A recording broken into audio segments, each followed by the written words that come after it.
Cabrera. He is also the spokesman for the National Border Patrol Council. Chris, thank you so much for being with me. No, thank you for having me.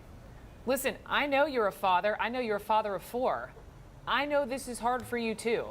But when you hear that audio where one of these agents refers to the cries of children, he says, "Tenemos una orquestra," right? We have an orchestra. What did you think?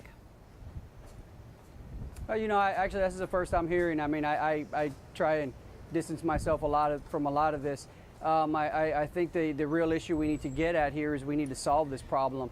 But this Chris, is something hang on. I can't let you off the hook. Now. Hang on, but if that is the audio, even if you're hearing it for the first time, and you hear this Border Patrol agent saying, speaking about the cries of children, saying, "We have an orchestra," and the next agent says, "Well, all we need is a conductor."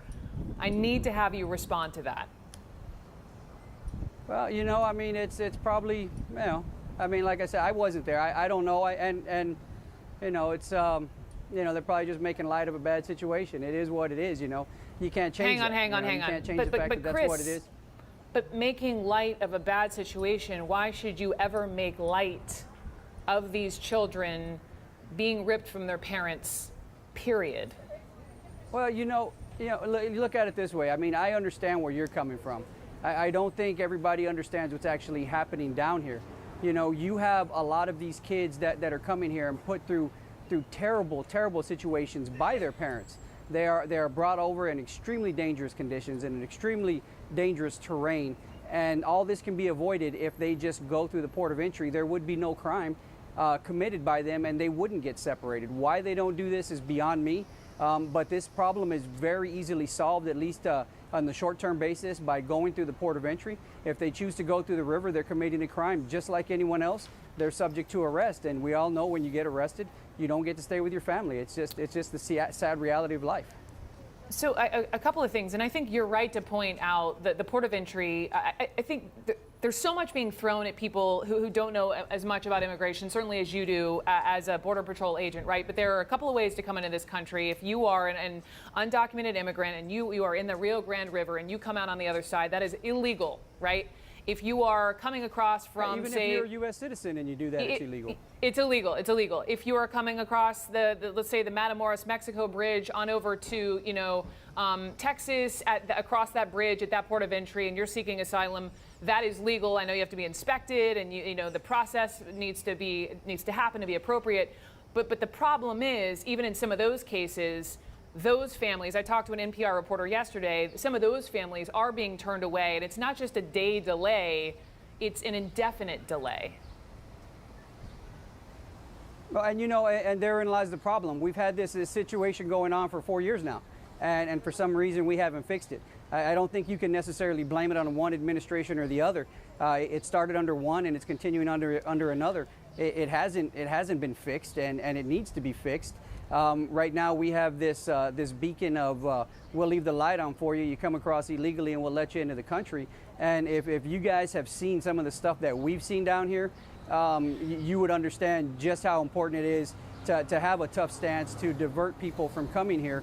When you see a 12-year-old girl with a Plan B pill, or with their parents put her on birth control because they know that's getting violated as part of the journey, that's just a terrible way to live. When you see a 4-year-old girl traveling completely alone with just her parents' phone number written across her shirt, I mean, come on now, you know, something needs to be done. We had a 9-year-old boy last year have a heat stroke and die in front of us with no family around, and that's because we're allowing people to continue to take advantage of this system. And let's be honest here, if we want this law changed, then we need to, that's on Congress. That's on nobody else but Congress. They need to come in there, they need to get to work, and they need to change this law. Until then, us as Border Patrol agents, we have a duty to enforce these laws, and we'll continue to do it until they change this law, and hopefully they will.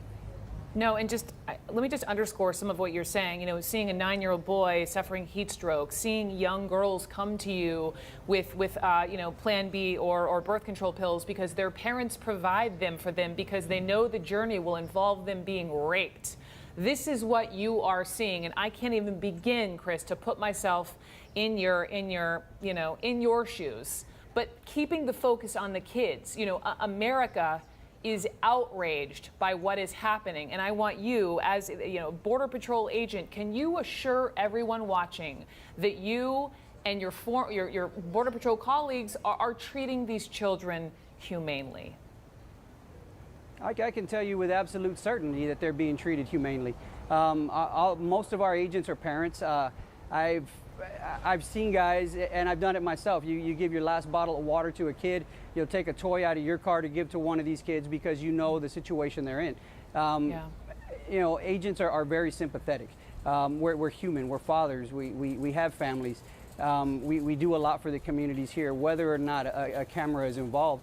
Our agents are very involved, and nobody saves more lives along the southwestern border than the U.S. Border Patrol. And I can tell you for a fact, one of the worst things that you would ever have to do is have to pull the body of a young kid out of the river because they were crossing and they just didn't make it. So something needs to change so we can avoid some of these tragedies that happen. Granted, having these kids in detention centers, obviously it's not ideal, but it's far better than the alternative of a lot of these kids not making it.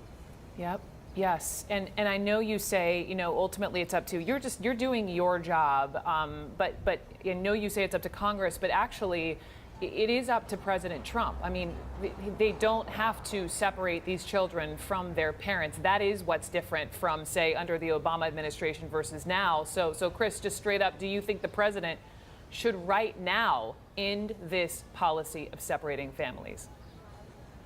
You know, I think you're wrong there. It is a law, and the law needs to be enforced.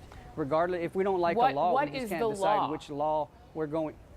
As far if you come across that river illegally, you're subject to arrest and a prosecution, and you will get arrested and you will get prosecuted. If you don't like that option, then you can go through the port of entry.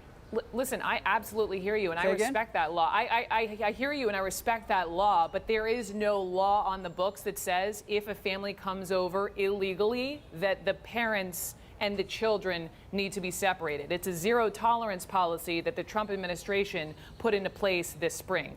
That's the difference between now and a couple of years ago. Well, you know, and the thing is not every family is getting separated. Some are, some aren't. It depends on the circumstances.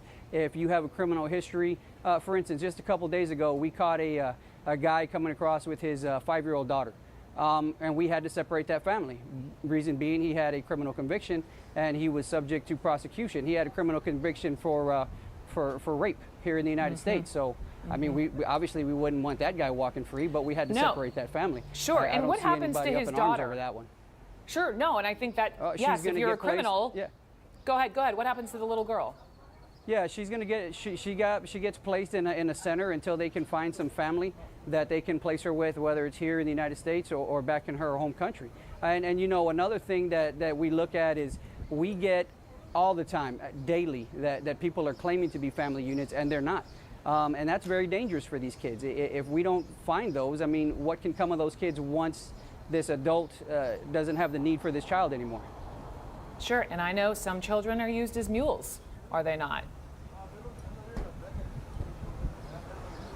Some children, Chris, are used as mules. Some of this is nefarious. It's not all just a family.